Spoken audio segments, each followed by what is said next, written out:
De volta com o programa Pense em Saúde, hoje falando de menopausa, climatério. E para responder as perguntas estão conosco hoje os ginecologistas Dr. Antônio Eugênio Mota Ferrari e o Dr. Márcio Alexandre Hipólito, médicos cooperados da Unimed BH.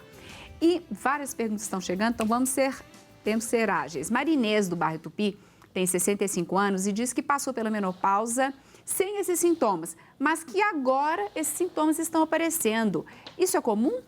E ela fala de todos esses, fogacho, ressecura, enfim. Isso é comum depois de tanto tempo? Os sintomas são mais comuns no início, né? A mulher né? É mais sensível no início, mas pode acontecer a qualquer momento. Ela pode estar sentindo agora, nesse momento, mais as alterações. Isso é individual. É individual também, né? A Janaína, do bairro Santa Efigênia, pergunta se os calores podem surgir no final do climatério.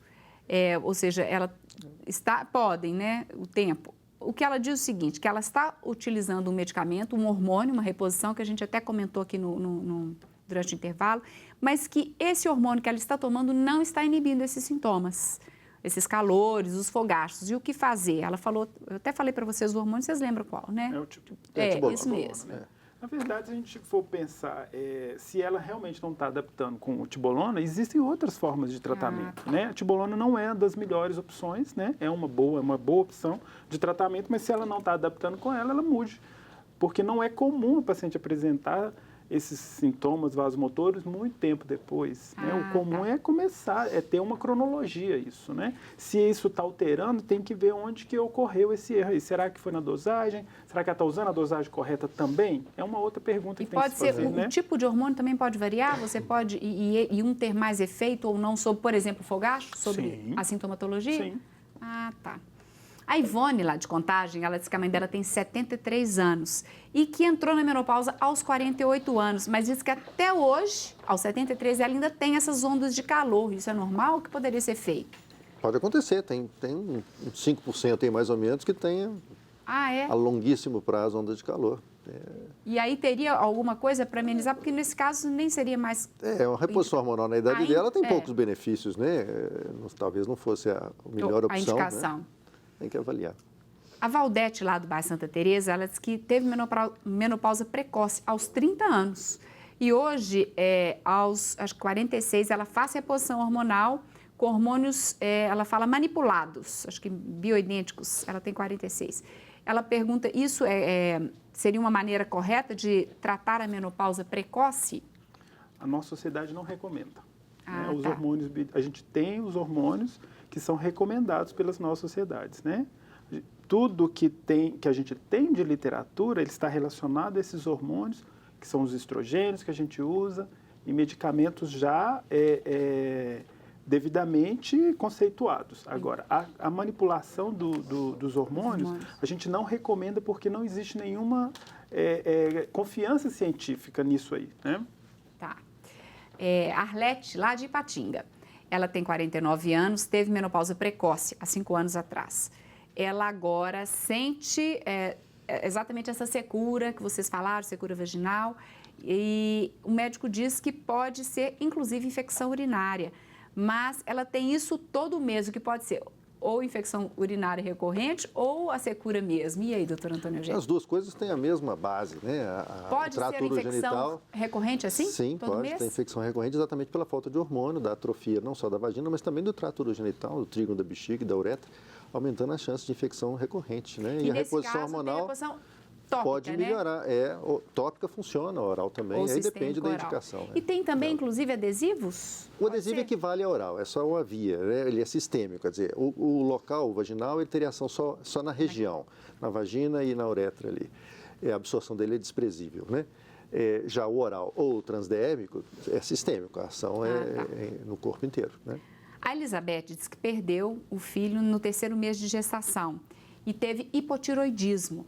E ela entrou na menopausa. Ela hoje tem 46 anos, isso aconteceu quando ela tinha 38. Entrou na menopausa. E ela gostaria de saber se existe essa relação entre o hipotiroidismo e a menopausa, no caso dela, a menopausa precoce. Sim, o hipotiroidismo é uma das causas de menopausa precoce. A relação da glândula tireoide com o ovário é muito próxima. Muito próxima. Então, mas aí, bom, no caso, o hipotiroidismo não controlado ou o mesmo controlado? Na verdade, é até difícil, né? Porque os sintomas do hipotireoidismo, eles se assemelham muito aos sintomas da menopausa, então se confundem. Então, às vezes, é difícil, você precisa de fazer um exame laboratorial mesmo para poder distinguir entre um e outro. Interessante. A Geralda, do Barriacho, na verdade, um comentário, numa pergunta, ela disse que a menstruação dela cessou aos 32 anos. Hoje, ela está com 63 anos. E ela diz que não sofreu tanto com esses sintomas, mas que ainda assim, em algumas ocasiões, ela sente ou frio demais ou calor intenso e ela não consegue dormir. Ela diz que não fez terapia de reposição hormonal. Na verdade, foi um comentário. Ia falar alguma coisa? Pode falar, doutora Antônia. A idade dela, é pouco provável que esses sintomas sejam relacionados com a falta de hormônio, né? Ela não tinha isso antes, há mais de 30 anos, né? Ah, tá. Ou frio excessivo, ou calor, ou mesmo a insônia, talvez não tenha essa relação. Talvez não tenha mais, mas individual. A Patrícia, lá do Sion, ela tem 60 anos e há 2 anos ela toma antidepressivo. E ela gostaria de saber, ela diz que tem muito fogacho, muitas essas ondas de calor. E ela até falou o nome do antidepressivo, eu falei para vocês aqui no intervalo. Eu não gosto de ficar falando muito o nome de medicamento durante o programa, não. Mas ela gostaria de saber se existe alguma relação entre esse medicamento que ela toma, esse antidepressivo, e o suor e o calor que ela tem sentido. Na verdade, isso é uma boa pergunta, porque alguns pacientes que não podem fazer uso da terapia hormonal, elas se beneficiam, né, com o tratamento com alguns medicamentos antidepressivos. Então, talvez seja interessante ela conversar com o prescritor do antidepressivo, não sei se for um psiquiatra ou um clínico, para tentar mudar esse antidepressivo. Existem alguns antidepressivos que já existem na literatura uma base científica aí comprovando melhora desses sintomas inclusive do fogacho, das ondas de calor, com o antidepressivo? Já existe. Quer dizer, então é uma alternativa para aquela mulher que não pode fazer terapia de reposição hormonal. Sim, exato. Tá. Agora, então, esse medicamento como causa, não, né? Não. É pouco provável. A Tânia, lá do Bar Santa Efigênia, tem 54 anos. Há 8 anos ela tem essas ondas de calor, os fogachos. E ela não pode fazer terapia de reposição hormonal. Aí ela pergunta, gente, nunca mais na minha vida eu vou ter uma vida normal? Ela diz que, inclusive, o cabelo dela está caindo muito e ela se sente muito deprimida. E aí? A pessoa que não pode fazer e tem os fogachos. Esses fogachos, mesmo não fazendo a terapia, eles podem passar ao longo do tempo. Pode passar ao longo do tempo e ela pode fazer alguma terapia alternativa, como já foi mostrado aqui, inclusive o antidepressivo que ele falou, como você citou, mesmo, atividade física, outras coisas que poderiam amenizar esses sintomas. Substâncias medicamentosas, algumas drogas que também podem melhorar as ondas de calor sem ser a terapia de reposição hormonal. Ela pode usar, por exemplo, se ela tem sintoma urogenital, pode usar um tópico, que não é uma contraindicação. Nem para caso de câncer de mama. Tem alguns medicamentos que você pode usar que são hidratantes da cavidade vaginal. Certo. Que pode melhorar. Mesmo que às vezes o oncologista recomende que ela não se usa nem a terapia tópica, a gente ainda lança mão de determinadas substâncias que são hidratantes da parede vaginal. Tá.